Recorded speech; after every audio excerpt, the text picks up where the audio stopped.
Un jour, sur le Vercors, à la bergerie de la Molière, le berger a entendu les loups. Les loups qui s'approchaient de l'enclos où étaient les agneaux. Ouh. Il s'est levé, il a pris le fusil et il est sorti à la porte, juste au moment où la meute de loups s'enfuyait au loin, n'ayant pu prendre l'agneau. Derrière la meute, une louve s'était arrêtée et retournée et le regardait. Oh, cette petite louve! Lorsqu'elle est revenue à la meute, plus personne n'a voulu d'elle parce qu'elle refusait maintenant de déchirer, de déchiqueter. Elle avait horreur du sang. Alors, de plus en plus, elle se retournait sur le chemin et elle allait en bordure à la lisière de la forêt sur le plateau du Sornin. Et là, elle regardait au loin la chaîne de Beldonne, elle voyait le Mont Blanc, elle voyait se lever le soleil le matin. Elle aimait le vent, le bruit de l'eau, les frémissements de l'herbe et les petites fourmis.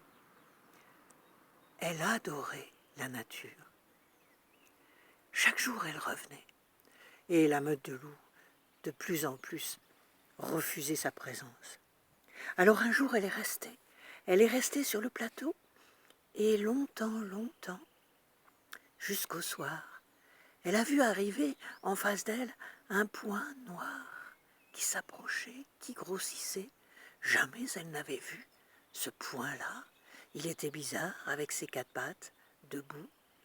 L'homme avait vu le chien et il n'avait pas reconnu une louve. Il n'a pas armé son fusil, il s'est approché jusqu'à s'asseoir devant elle, qui était pattes devant, tendue, assise sur son derrière. Et là, ils se sont dit, ils se sont racontés, lui, tous les souvenirs du maquis à la cabane de Gèves.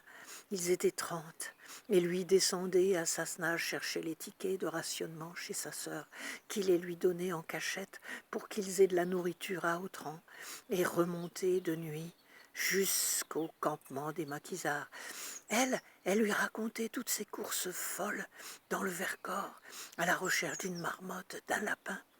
Ils en avaient à se raconter, point besoin de paroles. Quand on s'apprivoise, parce que on peut être différent et s'apprivoiser,